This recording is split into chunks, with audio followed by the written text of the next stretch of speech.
Hi, this is Michael Buffer, and welcome to the BoxHard Podcast. Hello, everyone. This is Mikey Garcia. It's the monster from the swamps, Regis Rougarou Prograis. Hey, what's up? This is King Carlos Molina, former IBF World Champ. This is Michael, the Bounty Hunter, 2012 Olympian and your people's champ. This is Charlie Edwards, flyweight champion of the world. This is Fast Eddie Chambers, and you're listening to the BoxHard Podcast with my main man, Joey Coastman. Hello, everybody, and welcome to episode 241 of the BoxHard Podcast. I'm your host, Joey Coastman. I'm joined this week by one of my best friends in the world.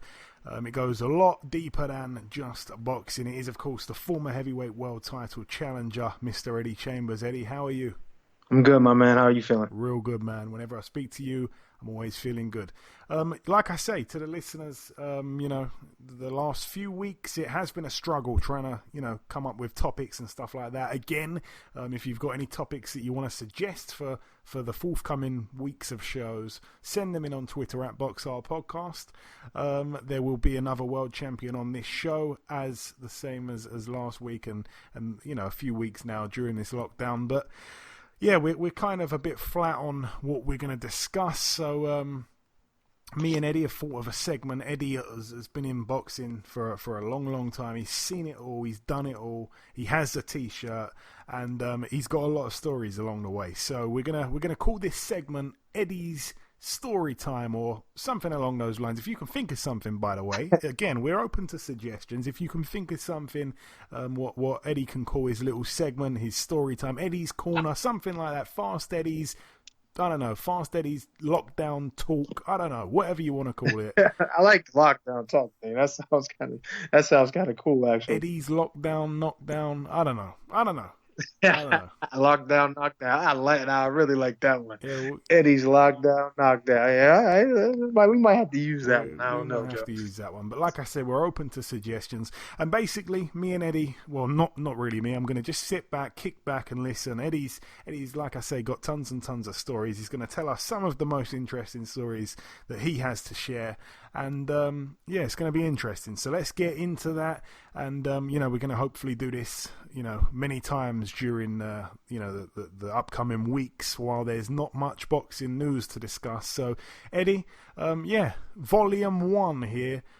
Start wherever you like. Perhaps start early on, towards the early part of your career, and we'll work our way up right to the latest stuff. Obviously with the Furies, where things get real interesting. But yeah, what interesting story have you got for us this week? Well, what is funny, man.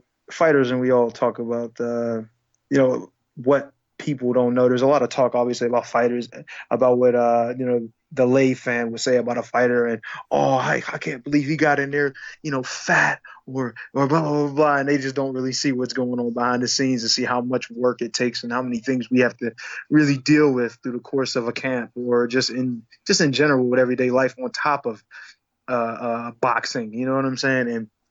And for us, for me and my brother Steve, it was pretty simple. Even though it was hard and difficult, and we almost was like on lockdown mode, like we are right now in boxing with my father, because my dad was all about following the rules 100%. And for us, a getaway, and I know this is gonna sound ridiculous, but for us, a getaway was going to camp. Now we talking about going to camp. We talking about going, like when people say Big Bear, like you remember hearing Ariola talk about Big Bear, like I really don't like Big Bear because it's like going away from everything. Well, for us, that was kind of almost like a vacation type thing for us, because all we did when we were home, for the most part, was train. And we trained some more, and we were training 3 times a day, even before I got with the Furies. When by the way, I wanted to mention, I was training 3 times a day then, but obviously the training wasn't as intense. It was intense, but it wasn't as intense as what I dealt with there. But I remember one particular scenario and even though we liked sometimes going away to camps. Not all camps were created equal too. One of the first camps I went to was Monte Barrett. I love Monte Barrett. That's one of my favorite guys in boxing, to be honest. And he's always been real cool, real straightforward. He taught us some things about the sport, let us know what to really what to look for as far as business on some of the parts of the business, but also with the sport itself. And I learned a lot from him. But I remember the first camp we went to, and Malik wasn't at this one. Joe, I just want to let you know, because I think I got it confused when we were talking a little before about this story. We were to go up to work with Monty, and this was like kind of spur of the moment. I think we were supposed to go up for 2 weeks, I think was the initial idea, and I think that's what we ended up doing. And for us, we're used to being able to, me and my brother would literally take our system. And I think at the time it was like, a PS2 or something. And we made sure that we have our system with us, because that's what we do. We watch movies and play video games. That's all we really had. We try to talk to girls every now and again, but, that pretty much was kind of tough, because we wasn't really allowed to do that. But the idea was we were going up to this guy's Catskill Mountains or whatever to go up to work with Monty. And I think that's what they were saying. Mike Tyson, this was the big thing. When we were on our way up there, it was like, oh yeah, Mike Tyson used to train up here. This is where you're going to get right. And you're going to have to work with a world-class guy, talking about Monte Barrett. This is just a great thing. And we're, kind of going into it a little happy about it, a little upset too, because we didn't even bring our system. We forgot. You said it's only 2 weeks, so they was kind of rushing us to get our stuff and get on out. And I'm like, man, we ain't get a chance to bring the game up. We're going to be just sitting there bored. Like, what are we going to be doing? And I hope they got a video store up there so we can get some DVDs or something. This was back when DVDs were still in play. But anyway, so we get up there, and it was everything that they said, but worse. You know what I'm saying? Because first off, the water. When you turn the water on, there was something wrong with, I don't know, some system, some issue, whatever, with the water, where you can smell the sulfur in the water. It smelled like raw eggs every time you turn the water on. And for the longest time, I swear, when we left the camp, I kept smelling that smell. It stuck with me for a minute. It was horrible, like taking showers. And the thing is, it didn't actually, the smell didn't necessarily get on you, but it was just like, just the smell is like, man, I'm supposed to be clean after taking a shower and that crap. I might as well jump in some algae or something in dirt, in the shower. That's what it felt like. It was kind of nasty, but we had to deal with it. And it was like, all right, then they take us to this room. Now, don't get me wrong. This is secluded. This is a situation where you're supposed to be away from everybody. You're supposed to be thinking only about boxing. I get it. But we're kids, man. We're like, I think I was 21. Steve was 18. We're like still not even, we don't even understand what we're really into, to be honest. And they got us in there was 3 rooms, I think, in the area we were in. And like I told you, there wasn't no real entertainment. Like Malik wasn't there this time, like I told you before. So it wasn't no funny guys or anything to really keep us entertained. They did have 1 DVD player and 1 TV. And there was another fighter up there too by the name of Vinny Matalone, who, good guy, really good guys, one of the nicer guys, especially when you first meet him in boxing. But it was just like, I remember we went into the rooms, and I'm looking at the room, and I'm looking at these old wool blankets and these beds, and I'm sitting there like there's no TV in the room. And I used to love to go to bed with a TV on, because I'm so used to watching like movies, and then me and Steve we watch a movie, put something on, and pass out while it's on. You know what I'm saying? Mm-hmm. None of that stuff was possible. Like, we literally had to sit there and look at the ceiling until we passed out. And I remember being up sometimes like 2 or 3 in the morning, just looking at the wall like, I cannot wait to go home. Like, I just couldn't wait to leave. And I'm sitting there thinking, like, we have to be here. And I know it seems ridiculous, but we had to be there for 2 weeks. It felt like, listen, an hour felt like a day. You understand what I'm saying? An hour felt like a day. So it was almost like we were looking forward so much more to get into the gym than just regular. You know what I'm saying? And it was crazy, man. And I remember like trying to find different things. Like, we had a couple different there was actually a DVD store. So like one of the days that we had, I guess we had a little downtime on or whatever, which, it seemed like, forever, but we had a little downtime. So we went to this little market area or whatever, and they had like a DVD store there, and we went and picked up some movies. And so we got home. We kind of made it, I guess, livable. You know what I mean? For us. And like I said, we were so like into the technology. Like, I think we both had phones. No, I didn't have a phone. My brother had a phone. And, but it was just all about boxing. So when people say, "Oh man, I dread man going to camp," it's not so much the training aspect that goes to camp. It's the things that you're giving up, right? Because if you ever talk to a fighter that's really been involved in that and had to go away camp and get prepared like mentally and things like that and just sparring and training and running and all that, he'll tell you the worst part of it all is being away from everything and not being able to do some of the regular things that you used to do in life. Of course, women, you can't hang out with your woman, your wife, or your wife or your girl or your girls or whoever you might have going on. You can't do none of those things. And with us, that was something we were kind of used to anyway, because my dad was like a drill sergeant and we couldn't do nothing when it was training time. And they used to come up with this thing too. If it's 3 weeks out from your fight, or no, I'm sorry, 4 weeks out from your fight, you can't have any contact with women. Not only that, if it's like the week of your fight, not only do you not have any contact with anybody for the most part, like anybody, but you get your phone taken from you. So now all of that stuff is out. So the outside world is basically cut off from you. And this went on for a long period of time.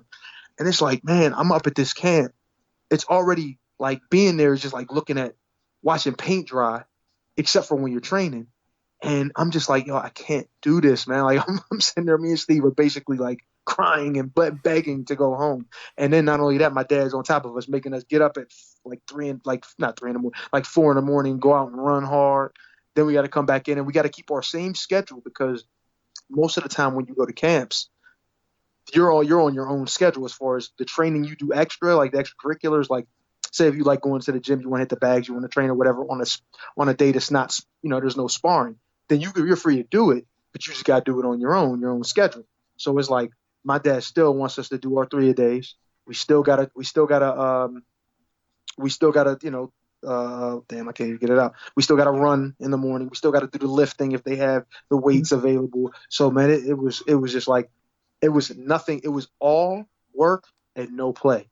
You know what I mean? I really appreciated the opportunity and getting to be able to work with somebody like a Monte Barrett. And the work was hard too, by the way. You know what I mean? You get your bumps and bruises up there, even though I feel like I did well and held my own with it. It was just like, and remember Steve, who's 140 pounds, doesn't even have the opportunity to spar with anybody. So he's just got to just be up there next to me and work and deal with all of this agony when he don't even have a fight coming up. I don't even think he had a fight coming up. And shit, I don't even think I had a fight coming up. And it was just like, oh, we just going up here for the experience, man. You just got to go up here for the experience. And I'm sitting there like, man, forget the experience. I ain't trying to go up to this place, man. I can't even bring my system. I ain't going to be. I'm like, oh, man. It's like, it was just, I remember of all the camps I've had, and I don't want to say it like, oh, I didn't like being up there with Monty or a thing they had going on. It was just the circumstances. It was last minute, so we wasn't really 100% fully prepared. And it was just so ingrained in work. And it was like, dude, like the only good part was when my manager's son, who was a real good friend of mine at the time, would come up.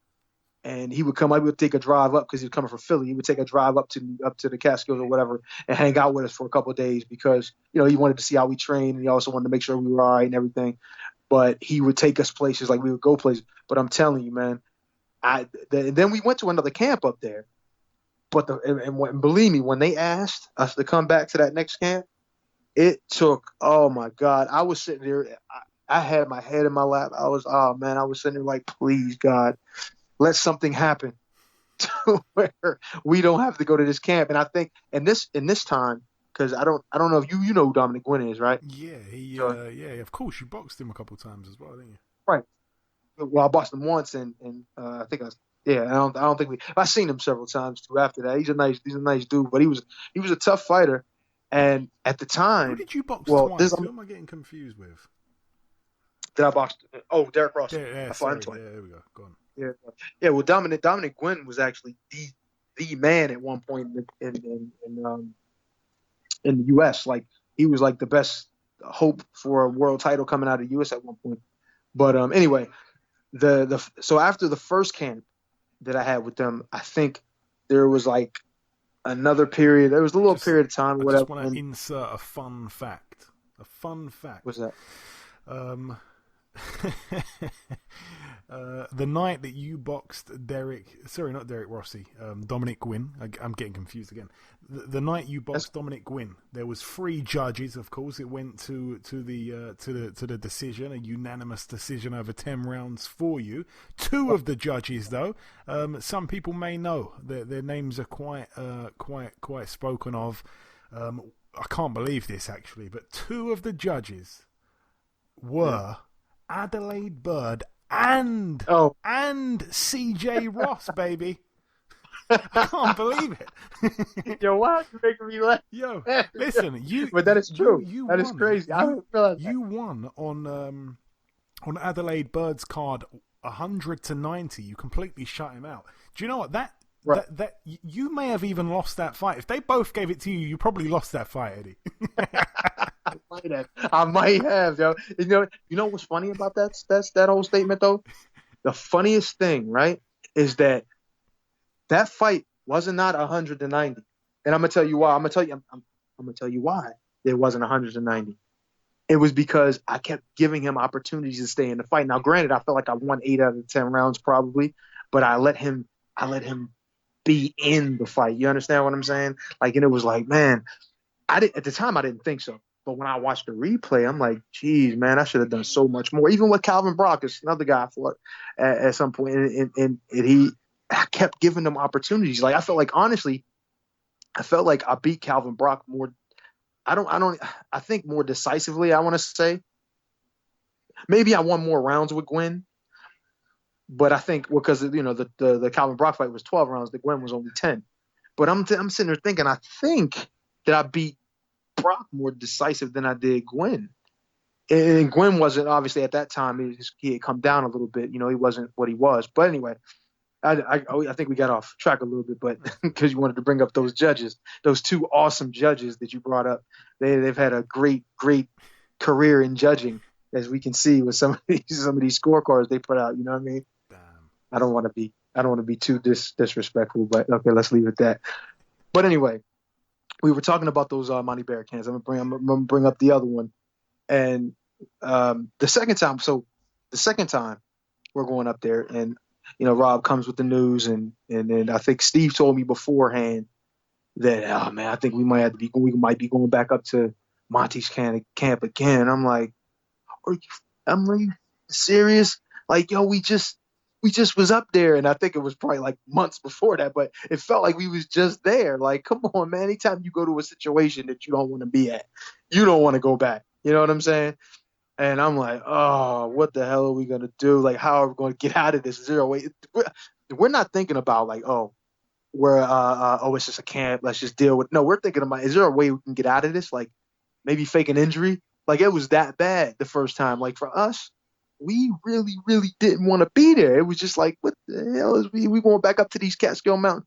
But the good thing is there was other people there this time, and we had a lot of entertainment. You know what I'm saying? There was I can't remember this guy's name. First I'm gonna name. It was me, my brother Steve, and of course Monte Barrett, and Malik Scott was there. Oh, big time entertainment with him for sure, without a doubt. And this. Oh my God, yo, world champion. But then there was also this other guy, Talmadge Griffiths, who had fought Joe Macy at one point in his career, and I think he got stopped. I'm not sure, but of course, everybody has their idea of what should have happened and what could have, should have, would have happened in the fight. But anyway, and then there was another fighter up there. I just can't. There was another guy who was, I think, a little lighter in weight, and I think this time Steve actually had some sparring. There was actually Curtis. Damn, I cannot remember. Can't get his name out. He got stopped by Triple G a little while back. He was he was doing really Curtis good. Stevens. Yes, I could not remember his name. Curtis Stevens. And then there was his boy who was up there, who also was a really, really talented boxer, but he never. I don't think he really continued. I forget what his name was, but there was a lot more people at this camp, and it was a lot more fun. You know what I mean? It was a lot more. First, believe me, the first time we went up there, we were like, yo, I can't do this. Like I'm thinking about just like trying to find a way never to have to do something like this again. But we end up getting up there this time. Now, granted, the water issue is still there. So we still got to deal with that with the shower. But then there was this other fighter, for whatever reason, he was trying to make weight. And he always, I shouldn't even say this. I can't remember his name, so there's no way I'm going to make him feel bad about it. He would always smell like, smell like the bathroom. The bathroom. The bathroom and mouthwash. I don't know what the hell he was. And he would always eat these rice cakes. And I'm sitting there and we looking at him like, damn, dog. And we like, I wish you could eat, you know what I mean? Eat something else because it's just like you're suffering up here with us. You know what I'm saying? So, but he just, and then he also, and this was when we were always cutting our hair because, like I said, we didn't really have a lot of free time, a lot of time to go to different places, and all we were doing was training. So we had to figure out a way to get haircuts. Plus, we didn't trust the barbers in Philly because we didn't really know anybody. So we could start cutting our own hair. So the guy was an African guy, and he somehow made his hair like cut a special way to make it like it was a crown. And he was literally, everything was bald except for this crown he put around it. I could not make this up. It's a crown of hair. A crown of hair. No bullshit. I swear I'm not making this up. And because Steve was cutting his hair while we were up there, I didn't cut mine. I didn't have to cut mine because I cut mine when we were home. Steve was like, we had clippers and everything, and the guy had, well, I think we had clippers, and the guy asked like, oh, could you fix my cut because I lost my title, so I want it to be like a broken crown or something. So I'm sitting there listening to this. I can't help it. But I'm just laughing. The guy probably has no clue that I'm laughing at him, but I'm laughing at Steve because he keeps getting called in there to make adjustments to this dude's head, and I'm like, how did you get caught up in this whole situation? But it's like, whatever. We can't mate, so we got to look out for each other.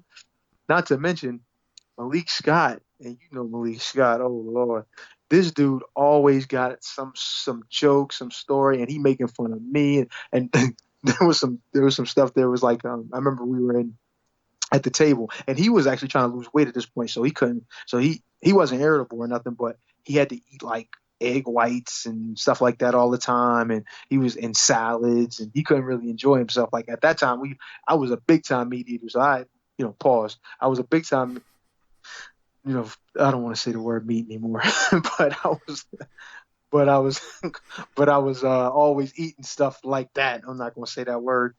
And so he had to basically watch us. I mean, don't get me wrong, he would still eat protein, but he just couldn't eat it like how we were eating it. Like we had bratwurst, hot dogs, all kind of crap that we was throwing on the grill back there.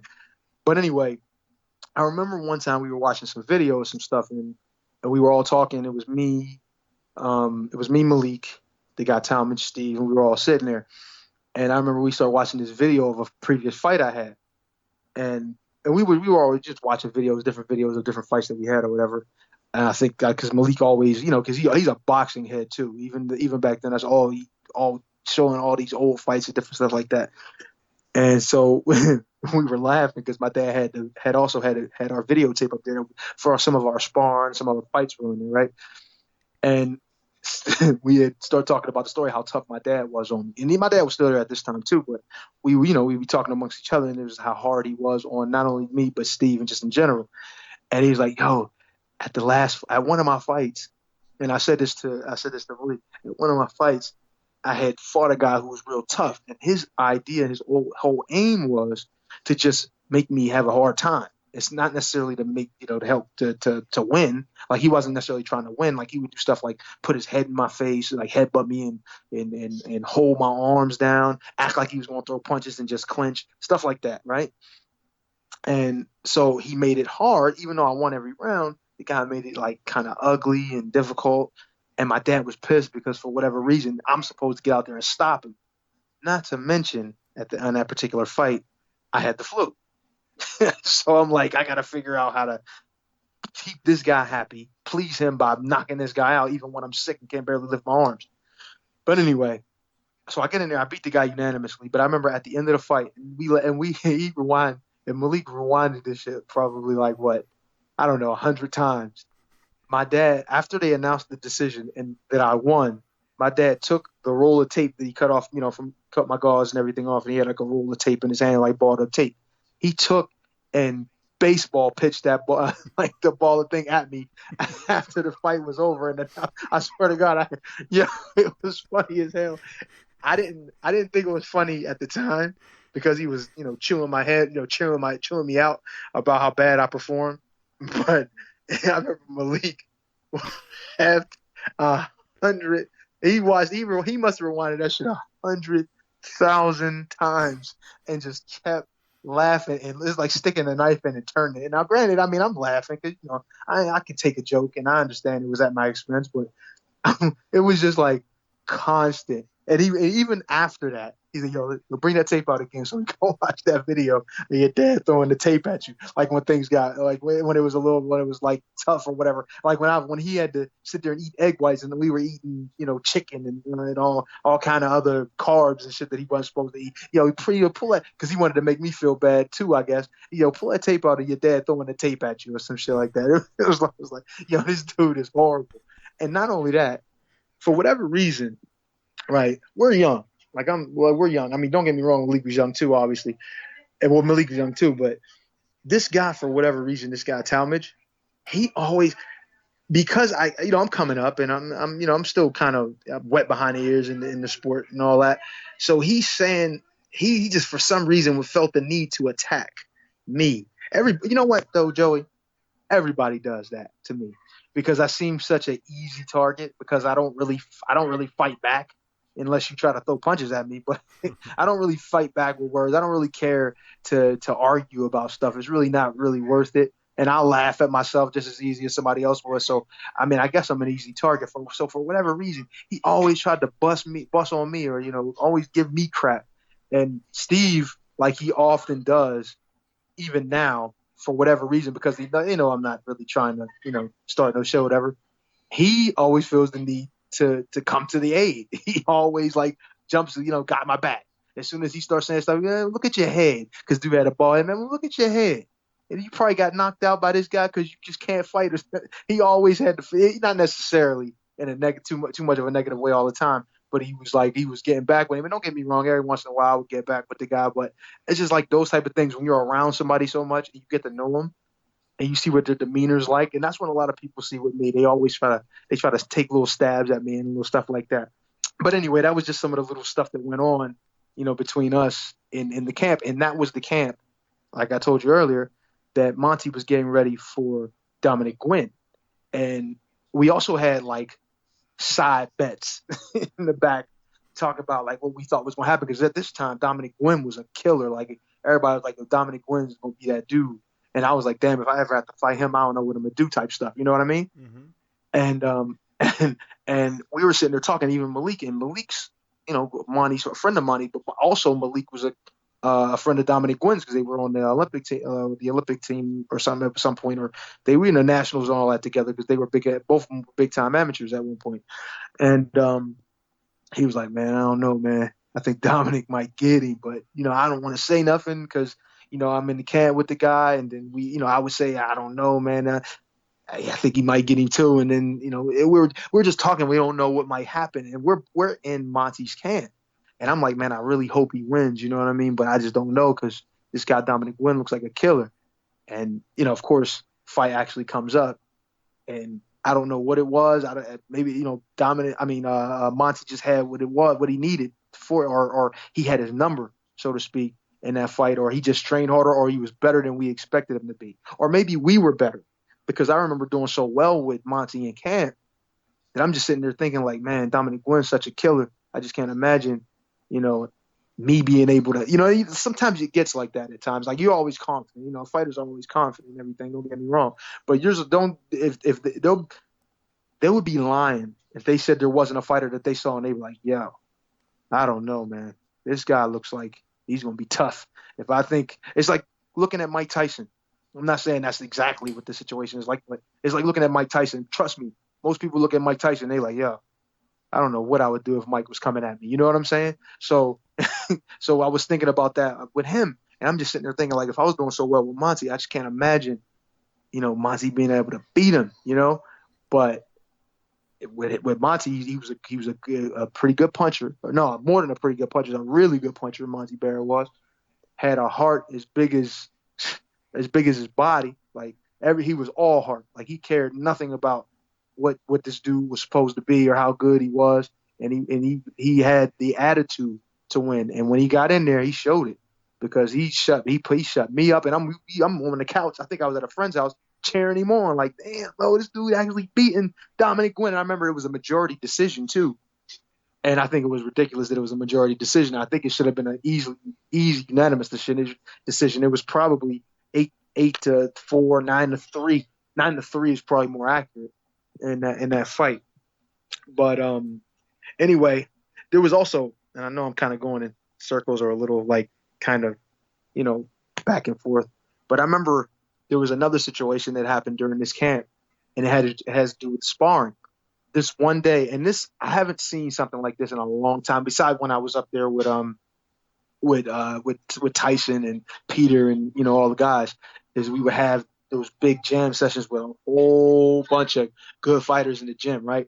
Well, this one time up there, I don't know what it was about this day or what the whole thing, what the plan was, but I swear we had to have like maybe 30 fighters in that little gym. And the gym was no bigger than maybe, I don't know. It wasn't, let's put it this way, it wasn't that big. The gym, the ring was on the floor. You know what I'm saying? It wasn't as big as Champ's gym. Let me see, Champ. Oh, no, not even close. Yeah. No way. That gym is, Champ's gym? Which one? I'm trying to think. Champ's gym is Ant's gym, isn't it? Oh, you talking about Ant's? Oh, no, not even. Yeah, man, it wasn't even third. That's a huge gym. It wasn't even. Wait, it's called Champ's gym, right? Yeah, you're right. Yeah, it was called Champs. Yeah, but look, it wasn't even a strip of that. It was like, it was like a garage. Wait, how does it compare to I don't want to go into names, but to the gym that you took me to, that we did a little bit of work in, that gym there in the basement. Which one? Oh, man. Similar size? That gym is probably a little bit about that size. But it was nowhere near as nice. Not the weight portion. I don't want you to get confused and say, oh, no, it was. I'm talking about just the gym. Yeah, the boxing. Just the boxing part. Yeah. Just the boxing part is probably the same size, maybe a little bit bigger,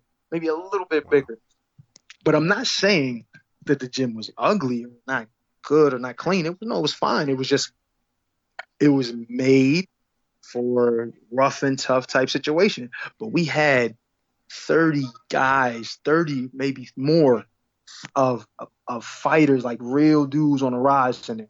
Like Curtis Stevens was in there. The other welterweight I was talking about was in there.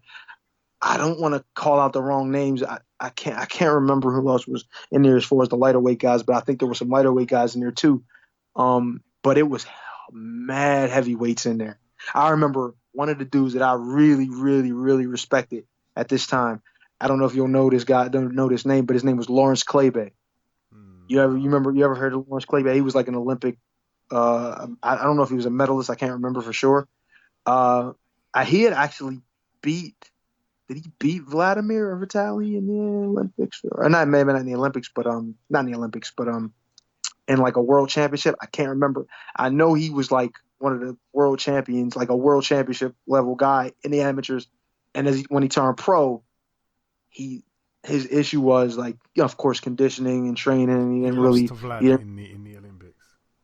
Right, he lost to Vlad, and was that in the finals? I think it was. No, I don't think so. Okay, well, he was like I know he was an Olympian, but I know he beat somebody of note at one point. And maybe not in the Olympics, but in the World Championships or something like that. I can't remember, but anyway. And I remember seeing him, and there was this guy, and I know you're gonna know the. You heard of Clifford ATN, the Black Rhino, right? Yeah. Everybody. Oh. All right, he fought the Black Rhino, and when I came up in Pittsburgh before I moved to Philly, there was a little bit of talk of me going down and sparring with the Rhino, and this was when he was on his way up, and the Black Rhino actually got a win over a world champion by the name of Layman Brewster early in his career, it was on KO Nation. People don't even remember. I think I was there and watched it. I think so. Anyway, they were talking about me going out and sparring with the Rhino, and I was like, yo. They was talking about how, oh man, he puts that heat on. He when he starts coming forward, he don't stop throwing punches. Eddie's not gonna I was like 18, maybe I just turned 18, I just turned pro or whatever, and they was talking about me going on a camp. My dad was like, nah, because he let the hype get him, you know what I mean? Not to let me go down there and work with him. But anyway, so I go down to we're up at that camp and I see this guy, Lawrence Claybay. Now Lawrence Claybay had fought him at one point, and we seen how good and how skilled Lawrence Claybay was, right? And he was like a little guy, and at that time we like watching the smaller guys fight, not so much the heavyweights, because heavyweights not for the most part don't really show those skills, you know what I mean? Like lighterweight guys do. You know, they're a little more skillful, a little fast, you know, like pretty much, you know, not a little faster, but faster, sharper, you know, more skillful. So we respect. So if we see a heavyweight that does that kind of stuff, I was like, damn, and this guy's sharp. He has speed. He was throwing combinations. I think up to that point, this was the Rhino's toughest test, and he actually showed out. And then I remember at the end of the fight, the Rhino was throwing shots, and I guess he just felt so, you know, under control, comfortable with him, and that he could take his punch. That this dude literally dropped his hands to his waist and let the Rhino hit him like 5 or 6 times. And after I seen that, I was like, yo, I wouldn't want to fight that dude. Fast forward to the camp. We up there. Who walks in the gym? Fucking Lawrence Claybay. I'm like, oh, man. I'm like, yo. And we went up to him and started talking to him. Like, we were, like, I'm not, you know, see, the thing is, when you meet, like, your let me say, your equal, your counterpart, your guys who do what you do, there's a certain amount of respect. Now, it's not like we were starstruck, like he's a star, because the guy wasn't like, he didn't even win the fight. You know what I mean? At that point, back then, we're looking at, he was on TV, you know what I'm saying? But we still like, damn, we respect his ability. And then they told me, oh yeah, y'all gonna be sparring. And I'm like, oh man, I'm about to spar with this dude, man. What am I going to do? Like, he's fast. He probably faster than me. He probably better than me. You know, this stuff that goes through your head when you're looking at somebody like that who you really respect, right? And I remember getting in there, and I'm nervous, you know what I mean? But I'm like, I'm in here now, you know what I mean? I gotta show up, you know? So I remember the first couple shots I threw, and they all landed. I'm like, bang, bang, bang. I'm like, oh shit, I landed those. That felt kind of good. And then I'm expecting him like to turn it up, come back with a 6-piece at me. You know what I mean? And I'm like, and he threw a couple shots and I missed. I made him miss.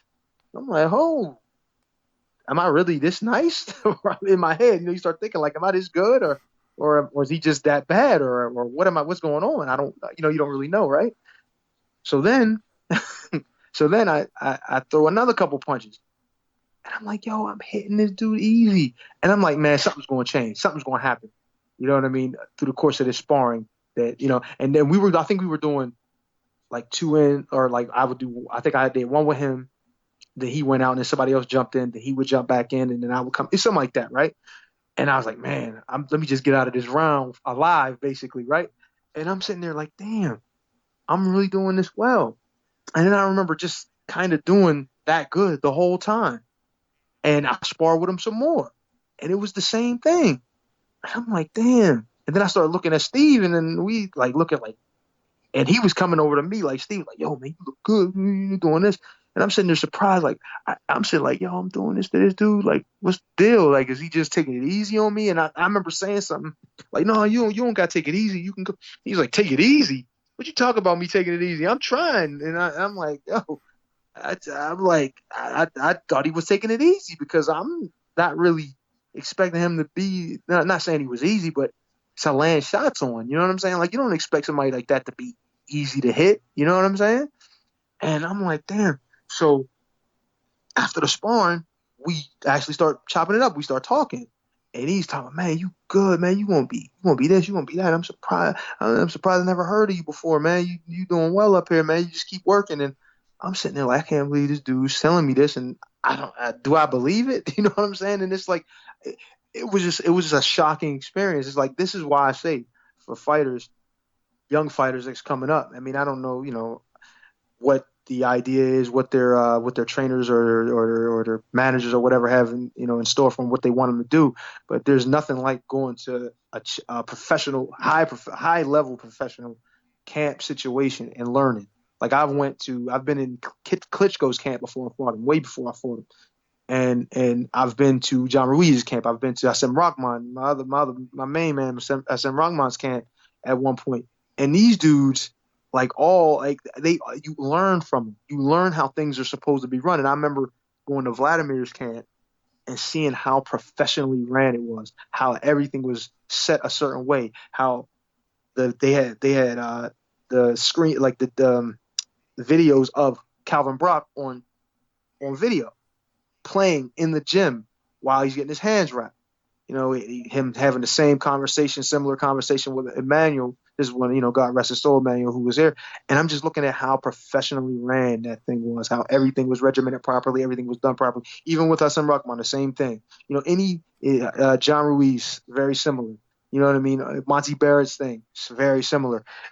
When these dudes, you get to a certain level, that's how your camp should be run. Anytime I've had a good performance, a really good performance, it was directly due to what kind of camp I had. If I had a great camp, I had a great fight.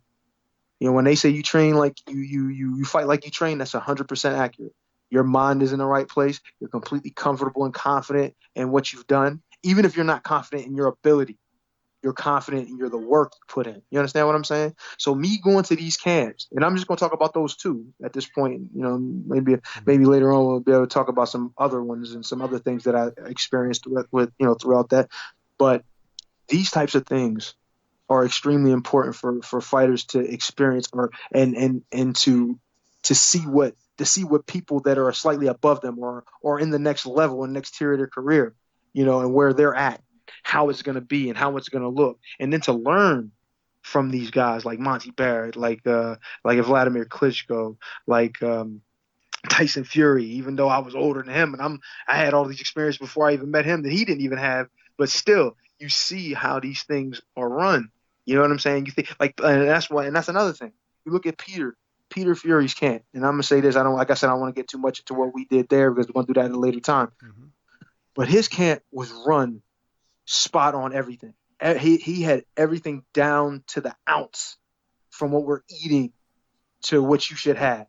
Every bit. He was like a scientist when it comes to this stuff. Whether he knew it before I got there or not, I couldn't tell. You know what I'm saying? He knew he had everything in place. Yeah. We had to train at a certain time. We had to run at a certain time. We had to lift at a certain time. We had to eat at a certain time. We had to have a certain amount of scoops in our shakes, and you know what I mean. Like everything was regimented, and that's the difference between average and great. You know what I'm saying? That's just it. And these type of situations and these types of stories need to be told. And then obviously there's the other side of the sport that I don't really want to get into too much, but that also needs to be told because people need to see what's coming down the road. You know what I mean? On the business aspect of this whole thing too. And, again, you've mentioned there about the two camps with Monte Barrett. Let me identify, Eddie, which part of your career is this, if you can remember back? So again, we're going to do it like a timeline. Obviously, next week or the week after, whenever you come back, we'll go on. We'll go chronologically, is what I'm saying. So what part of your career have we got up to there? We might have to do a prequel at some point, but no, this was like I had been in Pittsburgh. I first turned pro in Pittsburgh, so this was when I was in Philadelphia. This was like the first going into the second year of me being in Philly. And, I had some fights, some small town fights in Philly up to that point. But that was my first major camp that I wanted to put on. There was another camp too that I had gone to a little after. And I think that was when I went down to Buddy McGirt's camp down in Vero. But these were the first two camps, like solid camps. And it was in isolation. And there was a couple other things that went on in that camp that I really get into, but I wanted to keep it kind of streamlined to what we were talking about. And crazy story from a leak. But anyway, yeah. But but that was around that time. Like I was still in the second year or so of my pro career, I want to say. Okay, so this is okay. Only 2 years in, so this is around about the same sort of time you boxed the likes of. You boxed a guy called Dave Chappelle. Yes, I did. I know you laughed, but no, straight up, 100%. And I forget who somebody was. I think I was talking to my man Ant, and he is like, "Yo, Dave Chappelle." I was like, "Yeah, man, Yeah, you boxed that was his him. name." You boxed him. You beat him. Then you gave him an immediate rematch. Yeah, because, and I'm gonna tell you a little small part of that was the first fight. People were kind of questioning because of where it was, because it was in Homewood. I know as I say Homewood, PA, or Pittsburgh, PA, basically down the road from my house, because it was in the Coliseum. That's but right, yeah. it's not, it's not that. The guy was tough. He was undefeated. He was 4-0 at the time, fresh out of jail, strong, heavy hands. Just like he wasn't Dave Chappelle, the comedian for sure. You couldn't get him mixed up with that. But he was he was still raw. He didn't, even though he, obviously he had boxed before he went in. When he got out, he had a couple of knockouts. I think he had one knockout when I fought him. But I remember he's just a strong guy. And I remember after the fight was over, he put his hand on the back of my head, put his hand on my head. I was like, God, this dude his hand is heavy as a 50-pound weight. I'm like, what did he put his hand on my head like that? But I ain't gonna say that at that point. I'm already exhausted anyway from the fight. But anyway, then a lot of people were questioning. Not a lot of people. There was a few people questioning the fight. And I remember watching the video of the fight, and I'm like, yo, what are they questioning? I won it was an 8-round fight. I won 5 or 6 rounds of the 8 rounds. You know what I mean? It was just that when you get your eyes conditioned to see something, where you're used to somebody who's dominating up to that point, you're expecting to see that. And you don't see that in a fight. Like if he's not dominating every single round and almost knocking the guy out, they're going to look, oh, he lost it. And that's what some of these guys were. And there was a guy from Philly, was living in Pittsburgh at the time. His name was Salim. He came to the barbershop and was talking about it after, and talk about how, man, I feel like, they gave you a hometown decision. I'm like, yeah, all right, man, whatever. And he was talking about this other guy, that's from the area, by the name of Raquan Kimbrough, who is really talented, and did a lot of good things as an amateur, but just wasn't able to really turn the corner as a pro. But he was talking about how great he was, and he was a lightweight fighter, real sharp and fast, and he just was talking so much smack about me and how I didn't do this and how I didn't do that and how I need this help and I need that help, So ran it back. Ran it back at the Blue Horizon. I felt it. Yes, and I felt it, and that was when I started to get with Rob. And it's funny enough, that was the fight that I basically auditioned for Big Rob to look at me in the fight, and he saw that fight and was like, man, this dude is good, man. This guy got hands like. He may not be Ali, but he got hand speed like it, and he got this like it. And at that time, I was like what is when I was younger, like I don't know, maybe 18, 19, and I was really sharp, but just like not where I needed to be. I needed to be in better shape. I needed, all these little things. And then I'm fighting in front. Everybody knows it's hard to fight in front of the hometown people. Mm-hmm. It's really hard. There's a lot of added pressure on that. But anyway. The second fight, I fight him at the Blue, and this fight was one of the only times that I remember being really hurt in a fight. Nobody knew it though. He threw a haymaker with it must have been his eyes. It might have had his eyes closed when he threw it, and caught me flush. Boom! And I remember seeing nothing but lights, colors, nothing. Like blinded for like a split second, and immediately the bell rang. Dave Chappelle. And I remember Dave Chappelle, not the actor comedian, but this other guy. But he hits me, and I'm like, oh, the hell? And I remember the bell rang, and as soon as the bell rang, it's almost like something ran off in my head, and my vision cleared up. Everything was good, and I turned around, walked back to the corner. Nobody knew. I didn't say nothing about it because I didn't want to tell my dad that. I didn't want to say anything. And then I went back out the next. Tape for that, man. Huh? He would have hit you with some tape. He would have definitely hit me with something. Maybe a bat. Who knows? But anyway, after that, I go back out after that round, and I beat him half to death. I tried to beat him to death. You know what I mean? I almost stopped him at a couple points, but it was like I felt the need, and not just me. Rob, it was his opportunity. He's like, let me see this guy. this guy gave you a little bit of a tough fight. You know what? We'll give him another opportunity to get you back. You know what I mean? If he can beat you, let's see what happens. And he gave him the opportunity. I almost got him out of there. Shit, he almost got me out of there. Nobody even knew it. But who knows? But anyway, but that kind of situation, you know, at that time, it's like this is the gradual process, man. This is what fighters have to go through. Those camps I talked about, these early fights, all of this stuff is stuff that regular people who watch boxing and say, "Oh, I think this," and "Oh, I think that," when they're looking at the surface and, you know, the surface area of what's going on here, it's like, nah, there's a lot more to this than just these punches being thrown here. You know what I mean? Yeah, absolutely. But like I say, you know, that was around about the time that you were in those two camps with Monte Barrett. So around about the 2002 mark, you reckon, Eddie? Looking back now, well, probably a little bit later, bit later, maybe 03. It was a little past 3. Okay. A little, no, I say a little past 3. It was like, let me see. Yeah, it was like when I first got up there. So this would be much easier. Which fight? The second camp, obviously we spoke about the first camp and the second camp, but which fight, when you were brought in for camp the second time for Monte Barrett, who was he preparing for? Who was Monte Barrett preparing for the second time? Yeah, Dominic Gwynn. Okay, that was the one where that's how we'll get the to get the so yeah, that was the second camp. Right. So and you know what? So what was that? What year was that? That was in 04. Yeah, 04. March 04. So that's where we are. So back that 100%. kind of time. Yep. Yeah, that's when you were boxing. Your next fight would be Marcus Road. So yeah, we'll pause it there. Yeah, Marcus Rody. Yeah.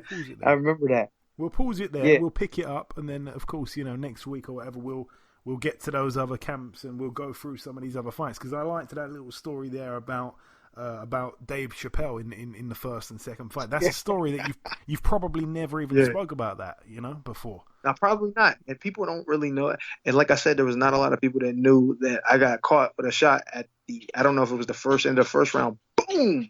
That could have been the end, man. You know what? I was in such great shape because that's all we did. You know, that's all we did. So when I came, a snap of a finger, boom, I was back. Like I said, the bell rang, boom. I turned back toward the corner, went back and sat down like nothing happened. You know what I'm saying? Yeah, for sure. So let's just hope. I'm hoping. Well, no, there's no hoping and no hoping necessary. I made it. I'm here. You know what I mean? I didn't lose that fight, thank God. Okay, well, there you go. That has been this week's story time with Eddie, or whatever we called it, the lockdown knockdown. Again, knockdown. I like. I should probably put a poll out on Twitter, and someone can people can get their votes in, and they can let us know. They can vote for what it should be called, or alternatively send in a suggestion. We're open to suggestions. Whoever comes up with the best one, they'll get credit for it, and we'll use it from the next time we do this onwards. So that's been this week's story time with Eddie, and it's now time to welcome our sole guest on this week's podcast. Ladies and gentlemen, please welcome the former IBF Junior-Middleweight World Champion. It is, of course, Mr. Raul Marquez. Raul, welcome to the show, my friend. Well, thank you. Thanks for the invite, and I'm finally we get together and we're able to talk. I know it took a couple of weeks and for us to figure out stuff, but I'm glad that we're on the phone now. Absolutely, I echo that. So Raul, first things first, I quite often start with this question really when doing these types of interviews. How did you first get into boxing? What's your earliest memory? Well, I got a lot of memories, of course, but I'll start from the beginning. My father was always a big boxing fan in Mexico, right? And he used to collect the Ring Mundial, which is a ring magazine called Ring Mundial. Back in the late 60s, early 70s, it was a magazine called Ring Mundial in Mexico, or it was worldwide. Not too sure about that, but he was a big boxing fan. He used to follow all the Mexican fighters back then, Carlos Zarate, Ruben Olivares. He just used to watch boxing, and he was a fan of boxing, a fanatic. And, when I was born in Mexico in 1971. Actually, when I came out of my mom's womb, my dad says that I was throwing punches, and he said, man, I'm going to make this guy a champion. I'm going to make this guy a boxer. So, that's the story that my dad says. And, I sure enough, I started boxing when I was 7 years old here in Houston, Texas, because we moved to Houston. From Mexico, went to Chicago, and then Chicago, Illinois, went to Houston, Texas. And that's when I started boxing at PABA, Boxing Academy, Progressive Amateur Boxing Association with Reverend Ray Martin. And before we joined the boxing gym, my dad, he filled up an army bag, a green army bag. He filled it up with sawdust, okay? And that was my heavy bag. And he used to teach me what he could, and I used to hit the heavy bag. And, that's what I remember, in Northside Houston. And then, of course, we joined, the boxing gym. Excellent. After that. Excellent. Yes, sir. Excellent. I love hearing these little stories of how it all began. There's some real interesting ones. Right. And obviously you mentioned there, you were born in Mexico. At what point did you move to the States? You mentioned you were in the States when you were 7 when you first started. At what age were you when you first made the trip? I want to say that I was about 2 or 3 years old when we moved to Chicago, Illinois. Wow. My dad had already been working in Chicago as an illegal alien. Like in, I want to say 1968, 69, he was gathering money to marry my mom and come back to Mexico and marry my mom. So, yeah, he had already been working in Chicago. So he gathered money, whatever money he had to gather, make to have a wedding and marry my mom. And then they got married in 1970, in October 1970. Actually, on Halloween Day, October 31st. October 31st, all right? And then I was born in August 1971. We lived in Mexico in Valle Hermoso, Tamaulipas, a small town in the border of right here, Texas, in Bronzeville, Texas, in Matamoros. And then maybe an hour from Matamoros is Valle Hermoso. It's a small little town, agriculture town. That's the way they make money there. And they plant, cornfields and, the sorghum and stuff like that. So, yeah, we were in Mexico maybe for 2 years living there. And then we moved to Chicago, Illinois. And my youngest brother, Aldo, was born there. And that helped us get our green card, because my brother was born there in 1973 in Chicago. And then, Chicago was too cold for us. So we moved down to Houston, Texas. Then my sister Veronica was born here. And that's when I started boxing at the age of 7 in the garage. And then I had my first amateur fight when I was 8 years old. Wow. Yes. Wow. And like I say, you were a very successful amateur. Obviously, you earned a bronze medal in the Amateur World Games. Mm-hmm. And then also you managed to box in the 1992 Olympic Games in Barcelona. Yes. What was your highlight moment in the amateurs, Raul? Well, I mean, I had a lot of highlight moments, just making the Olympic team, in the Olympic trials here in the United States. I had to beat a lot of good guys. I beat some good guys to make the Olympic team. I beat Robert Allen, who fought Bernard Hopkins twice. He was a pretty good middleweight in the pros. Robert Allen, you could look him up. I beat Lonnie Bradley, who was a WBO champion, middleweight champion from New York. And I beat Antoine Eccles, who also was a pretty good, decent fighter as a pro. I beat them 3 to make the Olympic team. But I won a lot of national titles. I mean, I won every tournament you could think of in the amateurs, here in the United States. And then, but of course, obviously the peak of it, has to be making the Olympic team. Making the 1992 Olympic team was it was memorable. Competing in the Olympics and representing the United States was awesome. It's something that I'm never going to forget. And even though I lost in the quarterfinals, I had 3 fights. I lost in the quarterfinals to Orphan Dalibas, who went on to win a silver medal. And I still thought I won the fight. It was a close fight. They had the new computer scoring system. I literally lost the fight in the second half of the 3rd round. I was ahead going into the 3rd round, and then all of a sudden it was beep, beep, beep, beep, and I lost I want to say 17-12 or something like that. But my point is, being in the Olympic team and representing the United States, it was the peak, the top of, I mean, that's the furthest you could get. Of course, it would have been great if I would have won a bronze medal, a silver medal, or a gold medal.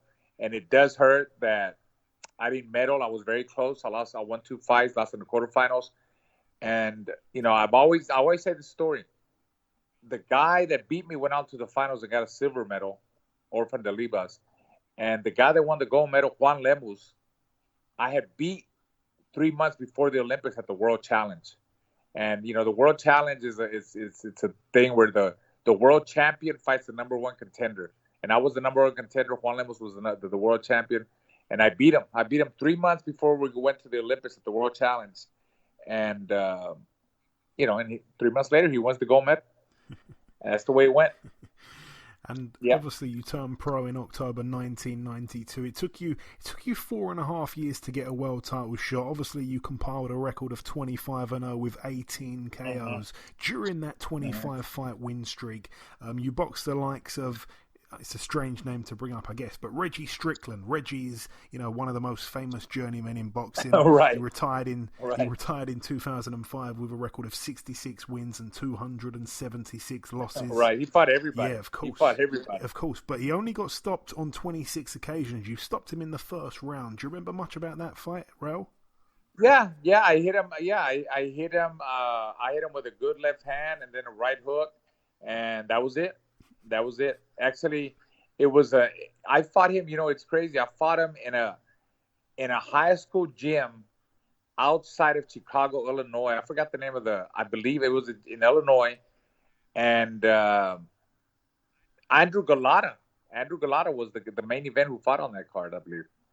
But if I remember right, but that's all I remember from that fight. But I know for sure I hit him with a left hand, right hook, and that was the end of it. And like I say, yeah, he really did go on to box everyone. You also boxed Alex Rios, and you stopped him in one round. Obviously, after that, Rios went on to box Terry Norris for the IBF and WBC world titles. You beat Rios quicker than Norris did. And also, of course, you shut out former WBC world champion Jorge Vaca on points over 10. Do you remember much about that one? It was obviously at the MGM Grand on the undercard of Mora and Foreman. Yeah, I do remember that fight. It was I really wanted to knock out Jorge Vaca, but at that point, I wasn't. I don't know how many fights did I have at that point. I don't remember how many fights, but I know I wasn't a seasoned veteran. Like Vaca had been an ex-world champion. He was a veteran. He was on his way out. Obviously, he had fought a lot of big names. He was a world champion, but he was still wise. He knew how to survive, and I wanted to knock him out. And I learned a lot from that fight, experience-wise, because I couldn't get him out of there. I tried so hard to get him out of there, but maybe I was trying too hard. I was trying to land that one big punch, and that was the mistake. That's the mistakes you make when you're coming up. You want to kill everybody with one shot. You want to knock them out, but it was a good experience. I won the fight unanimously, and it was a good win for me. It certainly was. And then, of course, let's jump forward to the big one. Like I say, April 12th, 1997 for the vacant IBF Junior-Middleweight world title. You against Anthony Stevens at the Tropicana Hotel and Casino in Las Vegas. Talk us through that fight and obviously the feeling that came over you to become a world champion that night. Well, I had signed with Top Rank. I signed, I changed promoters, but when I came out of the Olympics, I signed with Main Events. Back then, Lou Duva was big with Evander Holyfield, Pernell Whitaker, all them guys, Meldrick Taylor. And, we things didn't work out, so I went with Top Rank, and I believe I had 2 fights with Top Rank, 2 fights, and then I fought for the vacant IBF title against Anthony Stevens. Anthony Stevens was he was supposed to fight, I believe, he fought Felix Trinidad, who gave him a really good fight. And I believe Anthony Stevens, no, the champion at that point, I believe was Terry Norris, had the titles. But Terry Norris decided not to fight me because he was supposed to fight Oscar De La Hoya. But that never happened because then he loses the title. But that, we'll talk about that. So I ended up fighting for the vacant title against Anthony Stevens on ABC Wild Water Sports. That same night, I fought during the day, and that same night, that's when Oscar De La Hoya fought Pernell Whitaker at the Thomas & Mack Center, that same day, same night. So, yeah, I mean, I trained really hard for that fight. I know Anthony Stevens was a seasoned veteran. He had fought some good names, fought Felix Trinidad, got stopped by Trinidad late. And what I remember from that fight is, I trained hard. My style. I took it to him. I was aggressive. And it was a good win for me. Like I stopped him in 9 rounds. He was a very durable guy, very experienced, and it was huge for me because I became a world champion. Finally, that's what I had been looking for after my amateur career, and I got to become the IBF champion. And obviously you mentioned, your father said you came out of the womb punching. He wanted to make you a champion. You became a champion. Was that always your dream as a kid as well as obviously your father's for you? Absolutely. When I started boxing at first, when I was younger, it was a hobby. But then, once I won my first national title, junior Olympic title when I was 15, I said, man, I want to make the Olympic team one day. And then maybe after that, turn pro and become a world champion. And I could literally say that I accomplished my dreams. I was an Olympian. I was a world champion. I had some good fights. I can't complain. I'm very satisfied. And also, as you mentioned, Anthony Stevens, he was a tough guy. You became the quickest man to stop him. And as you mentioned, he boxed Felix Trinidad. He had Trinidad down in that fight as well, we forget. And, he'd even boxed the likes of Aaron Davis and Livingston right. of course. Now, in your first offence, you boxed Romallis Ellis. Now, Ellis could punch, You became the only man to stop him at that point. You got him out in the 4th round. What do you remember about that day there? I think it was the day after Independence Day, was it? I believe. Yeah, it was during Independence Day. Yeah, that fight was on ABC, where I watched Sports 2 here in the United States, and I knew Romallis Ellis was going to be tough because he won a bronze medal in the '88 Olympics. He was an '88 Olympic team member for USA, got a bronze medal, and he was durable. And I was just a bigger man, the stronger man. I took it to him. I felt right away that every point when I would hit him, I would put hurt in him, so it was just a matter of time. And it took me I believe 4 rounds to get him out of there, 4 or 5 rounds. I stopped him. I dropped him. He got back up and I jumped on him, and the referee stopped the fight. And that was my first title defense. Yeah. And that was a brilliant win. Your second defense took place at the Thomas and Mack Center in Las Vegas. And, the whole show, the whole card was stacked with a crazy bunch of names. Obviously, David Diaz, Butterbean, Lucia Riker, Paul Spadafora, Paulie Ayala, Hector Camacho, Oscar De La Hoya, and obviously not to mention yourself, and obviously your opponent that night, the eventual WBC world champion Keith exactly. Mullings. Yeah. Yes. The fight ends in a split decision over 12. Talk to me about that fight there. Tricky one.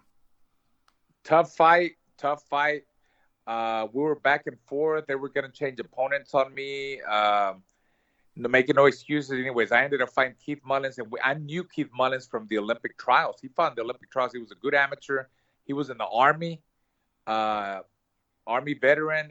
He had a good amateur background, and I knew he was durable. The guy was tough, man. I really believe that I pulled off the fight. It was gutsy. I mean, I was banged up. I was cut up, and I won a split decision. It was a close fight. I can't complain. I mean, I got to tell you, it was a close fight, but I feel that I pulled it out.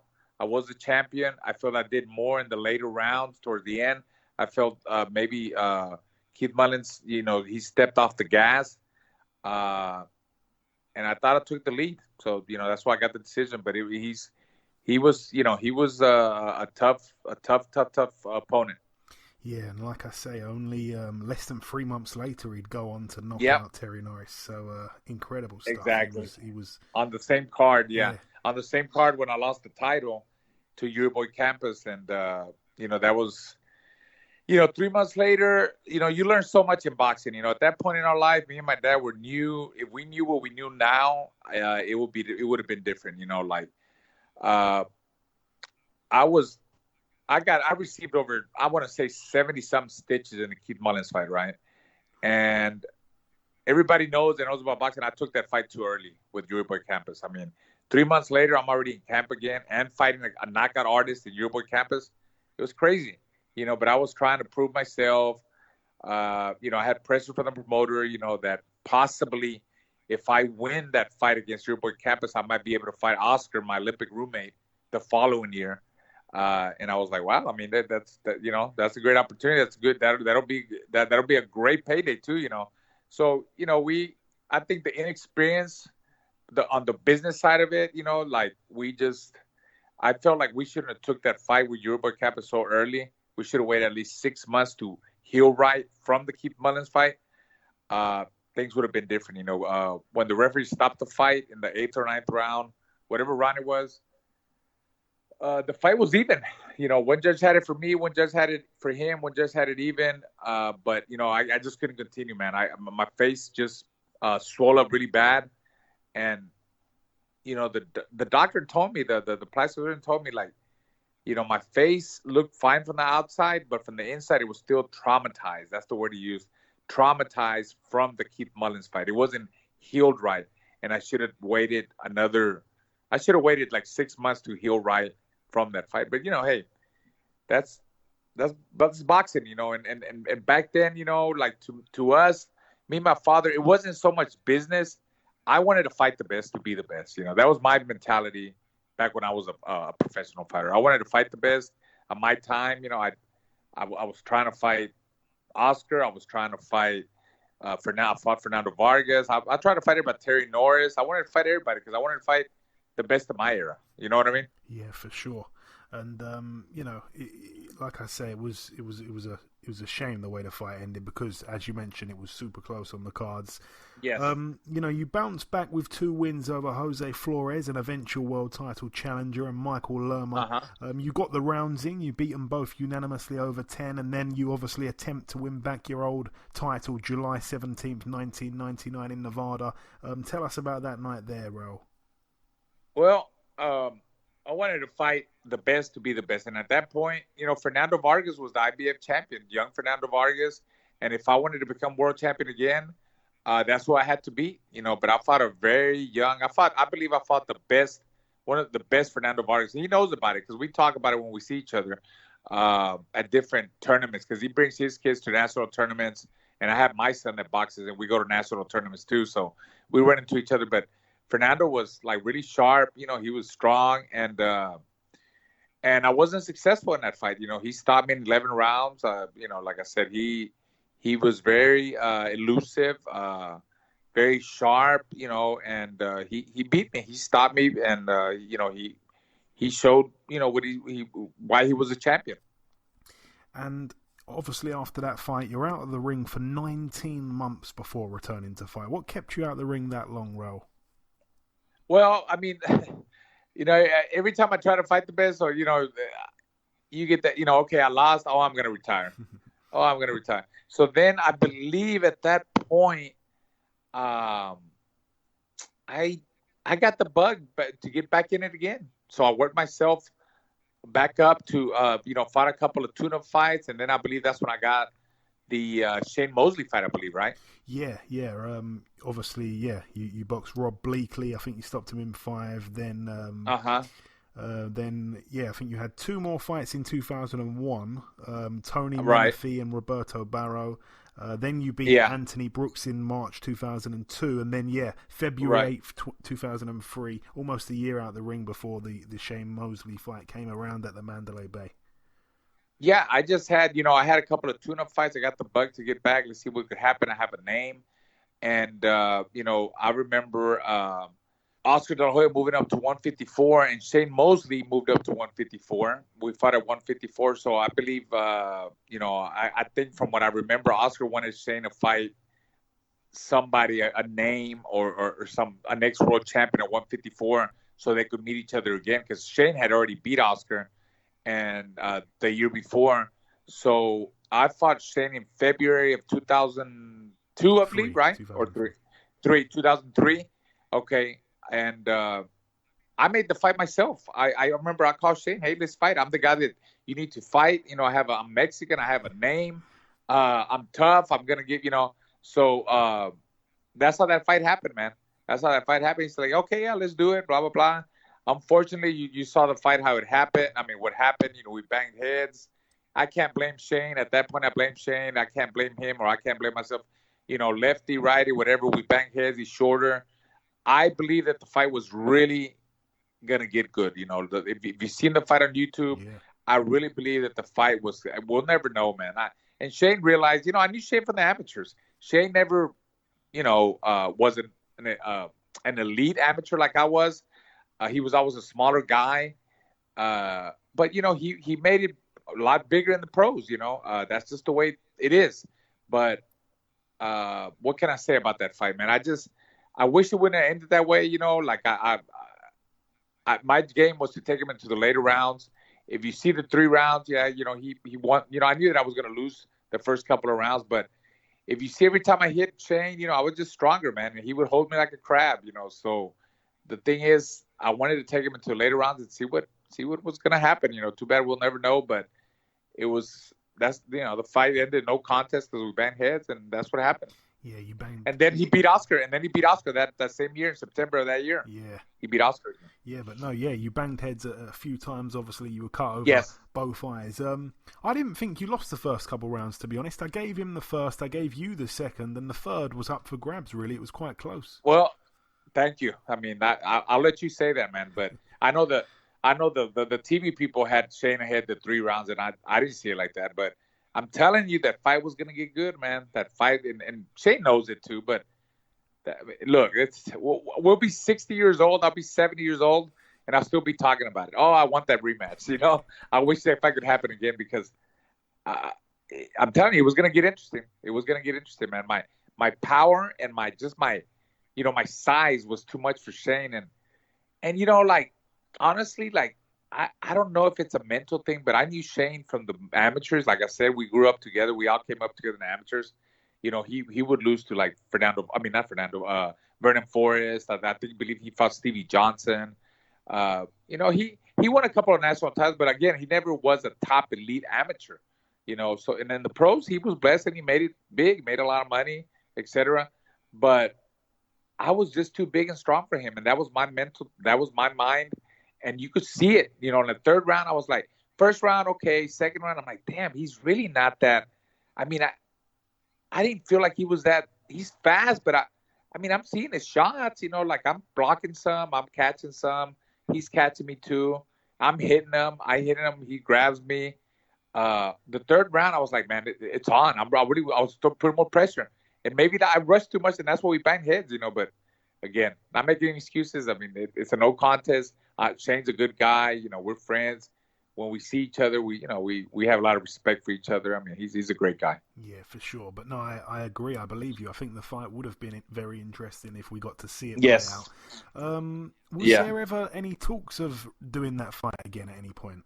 Nah, man. I wanted the rematch so bad, but business-wise, why would he was the next fight he fought Oscar and made 5 or 6 mils. So it when he fought me, he probably made like a mil and a half or something like that. So why would he take that risk? Why would he take that risk? There was no need to. The whole thing was that he needed to fight some guy like me to get to that rematch with Oscar again, even though he had beat Oscar. But, Oscar was a star and Oscar calls the shot. So, and, I know that they even had a problem. Like, I know Shane wanted a certain amount of money, and Oscar was like, no, well, you didn't look that good with Raul, so we're not going to pay you that much. We're going to pay you $5 or $6 million or something like that, which is still good at that point, But I heard, from what I hear, I think Shane wanted more.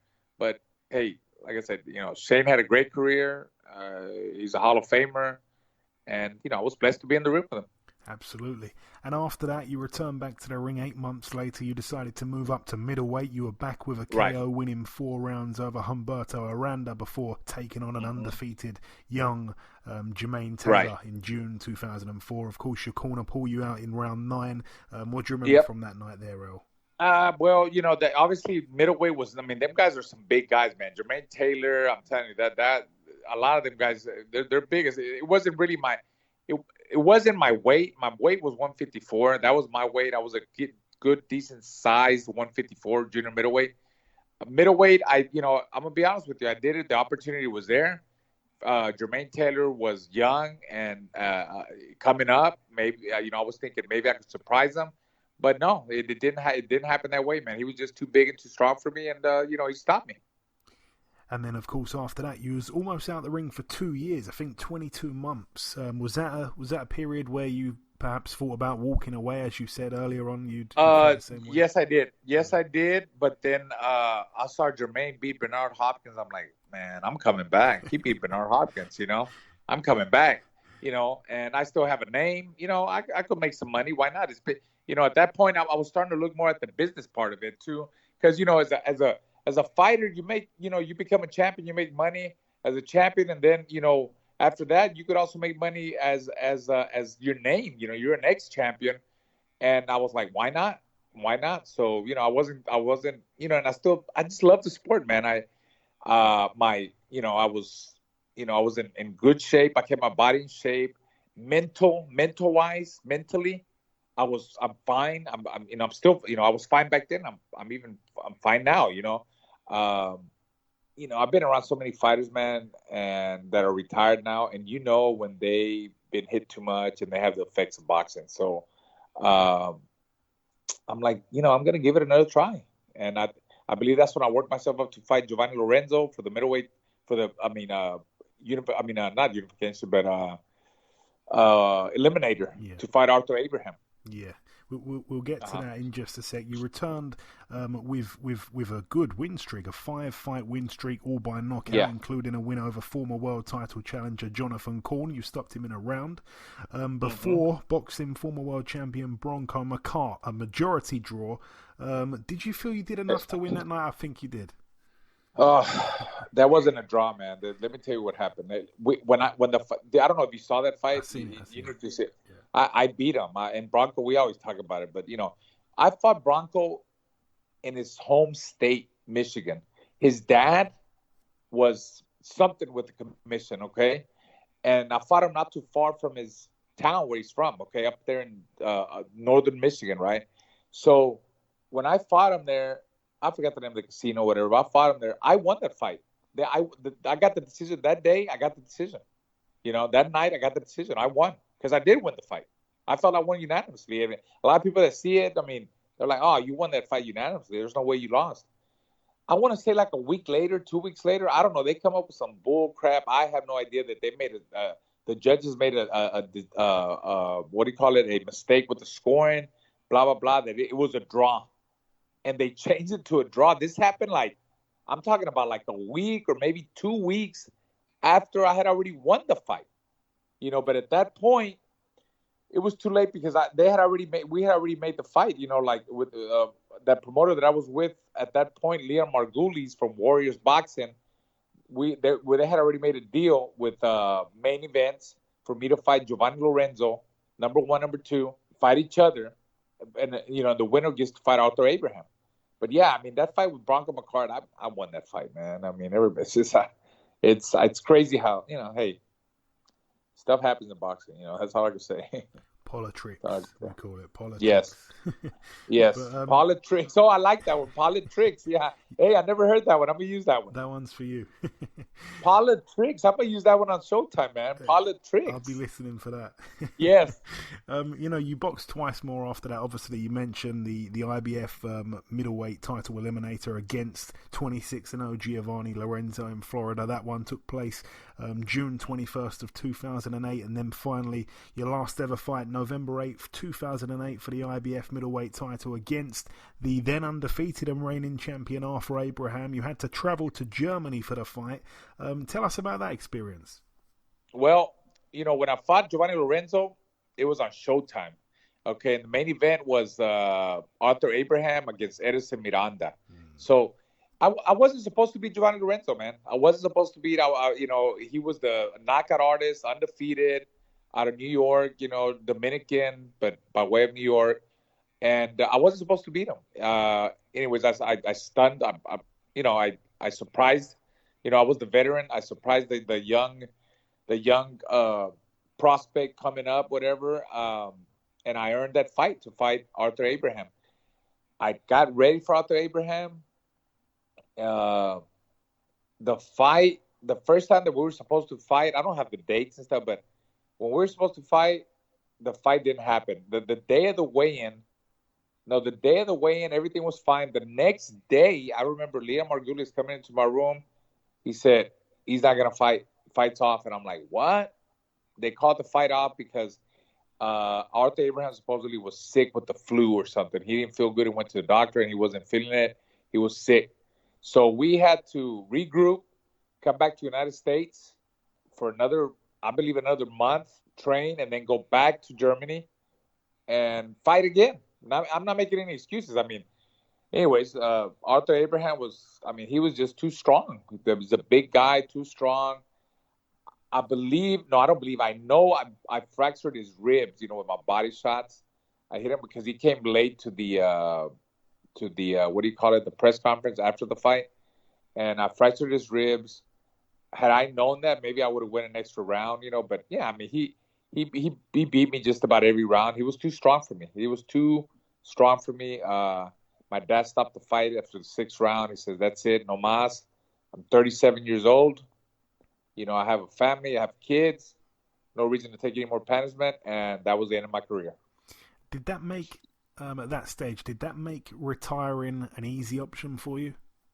Absolutely. Look, I worked myself again. I beat a young guy like Giovanni Lorenzo, and I worked myself to fight for the middleweight title, which is really not my weight, and I wasn't my strong weight. And I fought one of the best because Arthur Abraham was a beast. I mean, look what he did to Jermain Taylor. Look what he did to a lot of people. Knocked him out, in dramatic fashion. And I was content. I said, "There's no way. I mean, I'm done. I'm 37 years old. There's no reason for me to continue and get hurt." Was there ever really a point in your career, Raul, where you felt like you was on the slide? And if so, what point of your career would that have been? I'm going to be honest with you. Like, you're talking about flat, like I just didn't have it anymore. I never, like, they call it like you can't pull the trigger and stuff like that. I can't really say I felt like that. I mean, I stay in the gym. I fluctuate in weight, but right now I've been running. I've been hitting the heavy bag. I spar with my 19-year-old. We go to the body. I'm 49 years. I'm about to be 49 in August. I feel good. I can never say that, I've taken too much punishment, or I can't pull the trigger. I could never say I've been flat.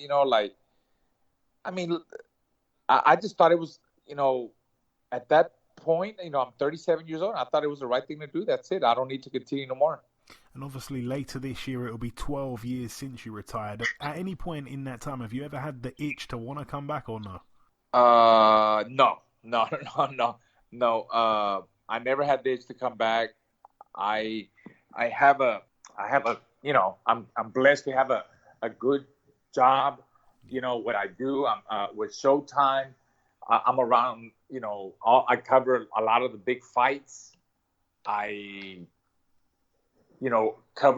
do the series Showbox too, up and coming prospects. I'm in the limelight. I'm with all the big fights that I've covered, Floyd Mayweather, Conor McGregor, all the fighters nowadays, Keith Thurman, Danny Garcia. I'm there. So I'm blessed to have a good broadcasting career. And I want to ask you about your career. Again, this is kind of I guess what's the word I'm looking for? Like a looking back kind of, what's the word I'm looking for? Completely evaded me. Like a looking back type of question. Hindsight question. That's the word I was looking for. Okay. If you could go back and change anything, have you got any regrets at all, for your career? Would you go back and change something? If so, what would that be? Well, I mean, I can't say I have any regrets. It wouldn't be right. But, like, when you're coming up in the professional ranks, you get in, you're inexperienced. Like I said, if I knew what I know now, perhaps I wouldn't have taken that Boy Campas fight after the Keith Mullings fight, after I got banged up, cut up really bad. I wouldn't have taken it that soon. Yeah. Another thing is, maybe I would have milked, like what fighters do nowadays. I would have treated it more like business, my title. My world title, maybe I would have milked, like, you know what I mean by milking it, right? Of course. Yeah. Maybe, maybe I would have fought different guys and then just waited to fight. Maybe Oscar De La Hoya hit the jackpot and would fight for the $1 million, for the $5-10 million payday. You know what I mean? Maybe I would have fought smaller guys. A lot of fighters, they fight smaller guys. A lot of champions, they fought smaller guys coming up. That's the only thing that, the business side of it. We were so inexperienced, me and my father, and that's just the way it went, man. That's all I can tell you. The business side of it, maybe we would have made some different decisions, But besides that, like I said, I had a great amateur career. I still become a world champion. I made some good paydays. I have my health. I have my family. what else can I ask for, man? I'm blessed. And if you could go back, if you could have gone back, was there anyone that you wished you'd have had the chance to fight but didn't get to fight? I'm guessing it's probably Oscar.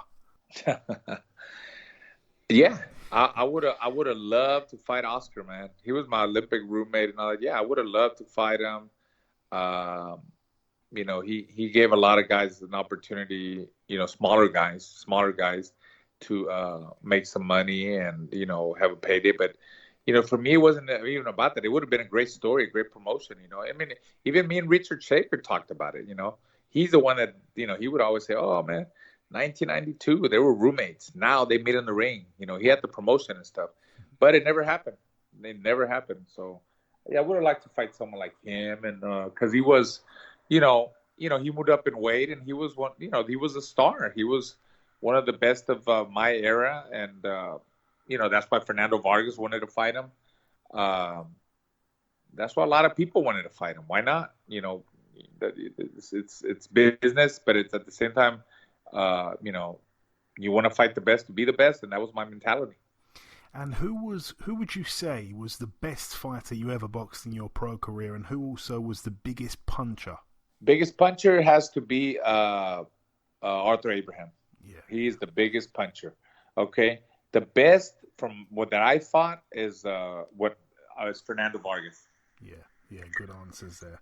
And, yes. And just what are you up to now? Obviously, aside from being a part of the Showtime boxing team, you mentioned your son. He's a successful amateur, if I'm not mistaken. Just tell us a bit about what you're up to, outside of broadcasting, Raul. Well, besides the broadcast, and I'm looking forward to getting back to it. Hopefully in July, that's what they're talking about with Showtime and stuff. We've been having them Zoom meetings with Spinoza and all the talent, and they're talking about coming back in July. Not sure what fight, but I'm looking forward to get back to doing my job. Because I've been with the Showtime family now for nine years, and I'm like I said, I'm blessed. And I'm happy that even when I was fighting, I would do broadcasting. I've been doing broadcasting since I want to say 1996. Spanish, English. I worked with everybody. Al Bernstein doing international calls. I worked with Rich Murata, Barry Tompkins, Steve Farhood. Kurt Menefee, Bob Papa. I mean, I worked with all kinds of guys in English. I done Spanish. So, by the time I got to Showtime, I had a lot of experience, and I'm glad that I've been with them. But, besides that, I own a boxing fitness gym. Just people that do it for fitness, stay in shape, want to be in shape. Kids, women, men of all ages. I spend time with my wife, and I got 2 little ones now. I got remarried. My son Liam, he's gonna be 3 years old, and my daughter Alina, she's a year and 4 months. And then, of course, through a past marriage, I have my oldest son Raul. He tried boxing. He's 27 years old, but it wasn't for him. Arturo, who's 23 years old, he went pro, man. He went up to 10-0. He had signed with Top Rank, and an opponent poked his eye. He poked his eye, and he developed something called a corneal abrasion. It never corneal abrasion, not a detached retina, but it's corneal abrasion. It never healed right. So it never healed right. So we just we took him out of boxing. It wasn't worth the risk. I mean, it's not like he's a kid that's starving and, he needs to box or something like that. But, he's doing good. And then so my 19-year-old Giovanni, he's a pretty good amateur. I want to say he's easily in the top 5 in the United States, top 3 maybe. Wow. He had won the Golden Gloves here before the coronavirus stuff. And we were going to go to the state. We're going to try to win the Nationals. And we haven't, I heard in December we have the Nationals too again, but be on the lookout for him. His name, I think my son's pretty good, man. Giovanni Marquez is a good amateur. We tried to make the last Olympic team, but we lost to the guy that made the Olympic team, Tiger Johnson, really good fighter, a lot of experience. My son lost to him. My son's 19, Tiger's like 22, 23, a lot of international experience, and his experience took over, but. Actually, one just thought we won the fight, but we didn't win the fight. But my son was competitive in that fight against Tiger Johnson, and that's who's representing the United States at 152. for the Olympics in Tokyo if they do happen, or I don't know what the deal is with that. But, my son Giovanni, my dad trains him. I help him out when I can, because I'm busy with my gym and I travel. But that's pretty much what I do, man. That's all I do. Oh, that's excellent, man. It's excellent. I love hearing about what everyone's up to. And just really the final question for you, Raul. I'm going to put you on the spot a tiny bit here, but we ask this to everyone that we speak to from overseas. People like to hear this one. Who is your favourite UK fighter? It can be from any era. Who springs to mind? Favourite UK fighter? Oh man, well you gotta remember my style. You gotta remember my style. I came to fight. So who do you think? I mean, you got names right now? Can you think of somebody that remember my style? And this guy, and this guy loves to drink beer. He used to love to drink. So he still loves to drink. Don't worry. And he still loves to drink beer. Yeah, you're right. So you got to know who that is, man. Ricky Hatton. Ricky, yeah, of course. Ricky Hatton, yes sir. Ricky Hatton, man. Good fighter. Had a lot of balls. He came to fight. Yeah. And I would pick him as one of my favorite fighters, and he drew big too, man. Yeah, he was a big name. Yeah, he really was. Very popular answer. And just finally, Raul, if you've got any closing message just to our listeners before we let you go, if you want to sign out with a nice message, you're free to do so. Obviously, you don't always get to speak to your supporters from over here in the UK. Well, I mean, I do want to say that I've never had the opportunity to go cover a fight in the UK, and hopefully one day that'll happen. I'm sure I got a lot of fans over there too, and sometimes it's surprising, when you go to different countries, how fans treat you. I'm usually surprised, like I go to, when I've been to Puerto Rico, when I've been to Mexico, but I've never been to the UK. And it would be nice to cover a fight over there. And, all I can say is that, I love boxing. Boxing is a great sport. It done a lot for me. And I hope people keep following the sport, after this pandemic. We should get back in the groove in July and watch Showtime boxing and just support boxing, man. Support all the boxing fighters all over the world, all over the world.